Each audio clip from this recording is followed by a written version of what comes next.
Hello everybody! We're on to the final few chapters of James and the Giant Peach. Let's get going on chapter 35. Round and round and upside down went the peach as it plummeted towards the earth, and they were all clinging desperately to the stem to save themselves from being flung into space. Faster and faster it fell, down and down and down, racing closer and closer to the houses and streets below, where it would surely smash into a million pieces when it hit. And all the way along Fifth Avenue and Madison Avenue, and along all the streets in the city, people who had not yet reached the underground shelters looked up and saw it coming, and they stopped running and stood there staring in a sort of stupor at what they thought was the biggest bomb in all of the world falling out of the skies onto their heads. A few women screamed, others knelt down on the sidewalks and began praying aloud. Strong men turned to one another and said things like, "I guess this is it, Joe," and "Goodbye, everybody, goodbye." And for the next 30 seconds, the whole city held its breath, waiting for the end to come. "Goodbye, Ladybird," gasped James, clinging to the stem of the falling peach. "Goodbye, Centipede, goodbye, everybody." There were only a few seconds to go now, and it looked as though they were going to fall right in amongst all the tallest buildings. James could see the skyscrapers rushing up to meet them at the most awful speed, and most of them had square flat tops, but the very tallest one of them all had a top that tapered off into a long sharp point, like an enormous silver needle sticking up into the sky, and it was precisely on the top of this needle that the peach fell. There was a squelch, the needle went in deep, and suddenly there was the giant peach caught and spiked upon the very pinnacle of the Empire State Building. 37. It was really an amazing sight, and in 2 or 3 minutes, as soon as the people below realized that this now couldn't possibly be a bomb, they came pouring out of the shelters and the subways to gape at the marvel. The streets for half a mile around the building were jammed with men and women, and when the word spread that there were actually living things moving about on the top of the great round ball, then everyone went wild with excitement. "It's a flying saucer," they shouted. "They are from outer space. They are men from Mars, or maybe they came from the moon."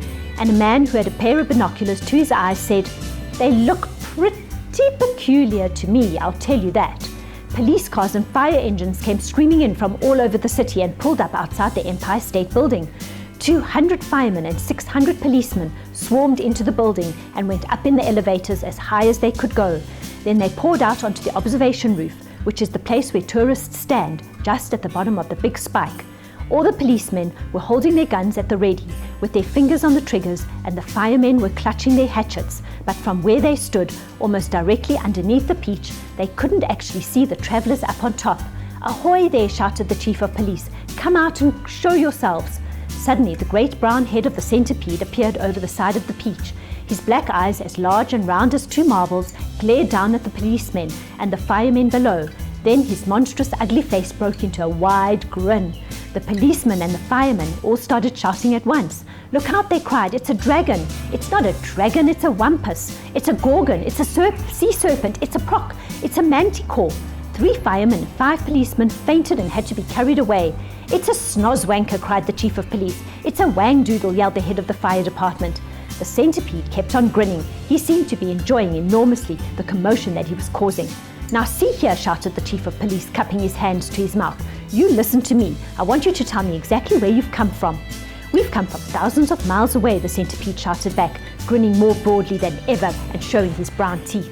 "There you are," called the chief of police. "I told you they came from Mars." "I guess you're right," said the head of the fire department. At this point, the old green grasshopper poked his huge green head over the side of the peach alongside the centipedes. 6 more big, strong men fainted when they saw him. "That one's an oink," screamed the head of the fire department. "I just know it's an oink." "Or a cockatrice," called the chief of police. "Stand back, men. It may jump down on us any moment." "What on earth are they talking about?" the old green grasshopper said to the centipede. "Search me," the centipede answered, "but they seem to be in an awful stew about something."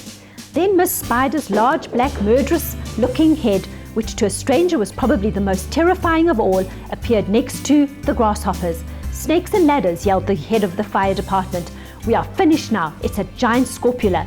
"It's worse than that," cried the chief of police. "It's a vermicious nid. Oh, just look at its vermicious, gruesome face." "Is that the kind that eats fully grown men for breakfast?" the head of the fire department asked, going white as a sheet. "I'm afraid it is," the chief of police answered. "Oh, please, why doesn't someone help us to get down from here?" Miss Spider called out. "It's making me giddy." "This could be a trick," said the head of the fire department. "Don't anyone make a move until I say." "They've probably got space guns," muttered the chief of police. "But we've got to do something," the head of the fire department announced grimly. "About 5 million people are standing down there on the streets watching us." "Then why don't you put up a ladder?" the chief of police asked him. "I'll stand at the bottom and I'll hold it steady for you while you go up and see what's happening." "Thanks very much," snapped the head of the fire department. Soon there were no less than 7 large, fantastic faces peering down over the side of the peach. The centipedes, the old green grasshopper, Miss Spiders, the earthworm, the ladybirds, the silkworms, and the glowworms. And a sort of panic was beginning to break out among the firemen and the policemen on the rooftop. Then all at once the panic stopped, and a great gasp of astonishment went up all around. For now, a small boy was seen to be standing up there beside the other creatures.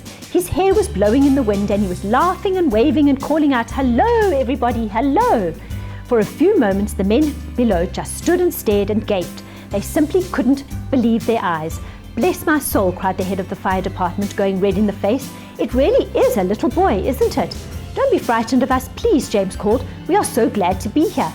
"What about those others beside you?" shouted the chief of police. "Are there any of them dangerous?" "Of course they're not dangerous," James answered. "They're the nicest creatures in the world. Allow me to introduce them to you one by one, and then I'm sure you will believe me. My friends, this is the centipede, and let me make it known, he is so sweet and gentle that although he's overgrown, the Queen of Spain again and again has summoned him up by a phone to babysit and sing and knit and be a chaperone. When nurse is off and all the royal children are alone, small wonder," said a fireman, "they're no longer on the throne." "The earthworm, on the other hand," said James, beginning to expand, "it is greater for digging up the land and making old soils newer. Moreover, you should understand he would be absolutely grand for digging subway tunnels and for making you a sewer." The earthworm blushed and beamed with pride. Miss Spider clapped and cheered and cried, "Could any words be truer?" And the grasshopper, ladies and gents, is a boon in millions and millions of ways. You have only to ask him to give you a tune, and he plays and he plays and he plays.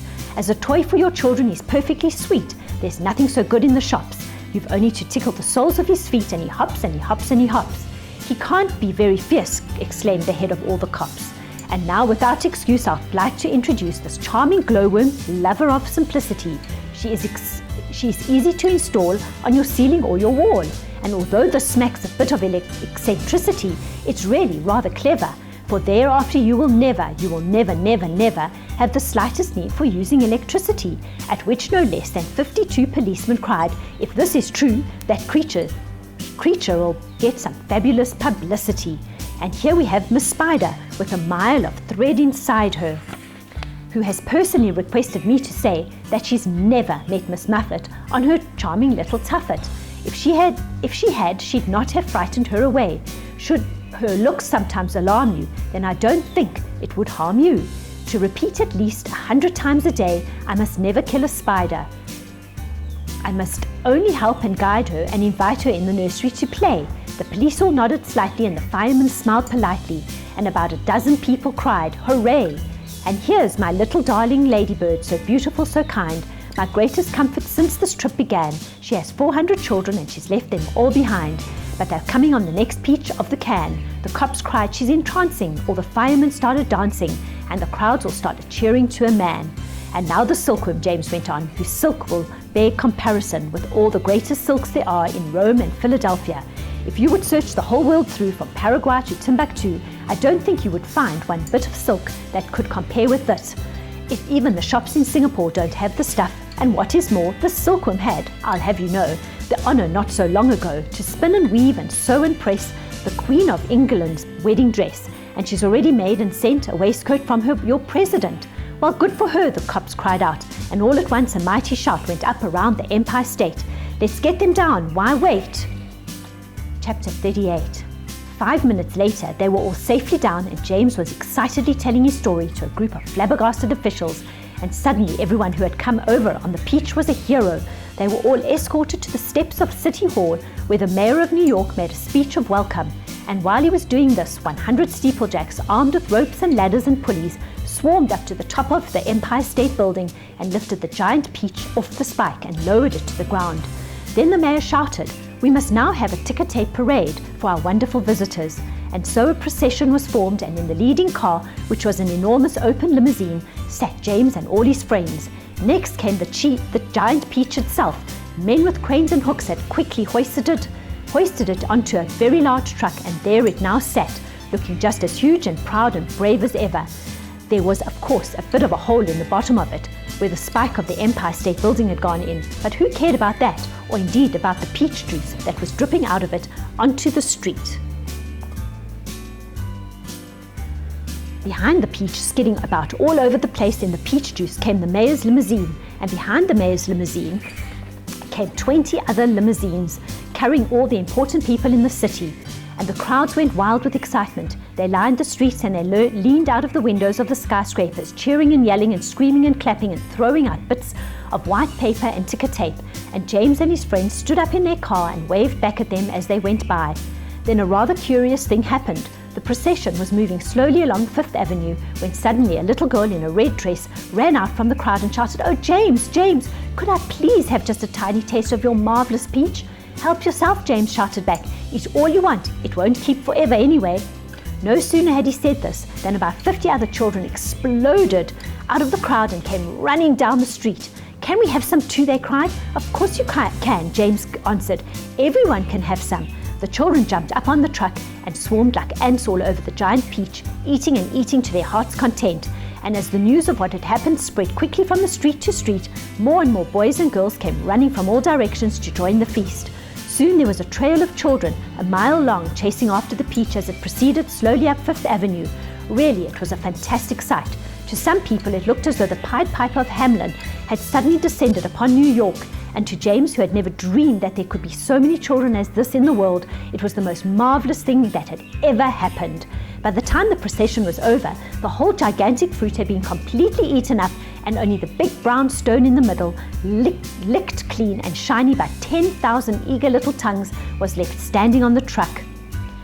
And thus the journey ended, but the travelers lived on. Every one of them became rich and successful in the new country. The centipede was made vice president in charge of sales of a high-class firm of boot and shoe manufacturers. The earthworm, with his lovely pink skin, was employed by a company that made women's face creams to speak commercials on television. The silkworm and Miss Spider, after they had been taught to make nylon thread instead of silk, set up a factory together and made ropes for tightrope walkers. The glowworm became the light inside the torch on the Statue of Liberty, and thus saved a grateful city from having to pay a huge electricity bill every year. The old green grasshopper became a member of the New York Symphony Orchestra, where his playing was greatly admired. The ladybird, who had been haunted all her life by the fear that her house was on fire and her children had all gone, married the head of the fire department and lived happily ever after. And as for the enormous peach stone, it was set up permanently in a place of honor in Central Park and became a famous monument. But it was not only a famous monument, it was also a famous house, and inside the famous house there lived a famous person, James Henry Trotter himself.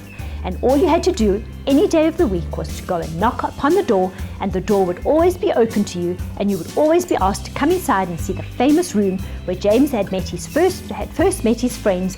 And sometimes, if we were very lucky, you would find the old green grasshopper in there as well, resting peacefully in a chair before the fire. Or perhaps it would be the ladybird who had dropped in for a cup of tea and a gossip, or the centipede to show off a new batch of particularly elegant boots that he had just acquired.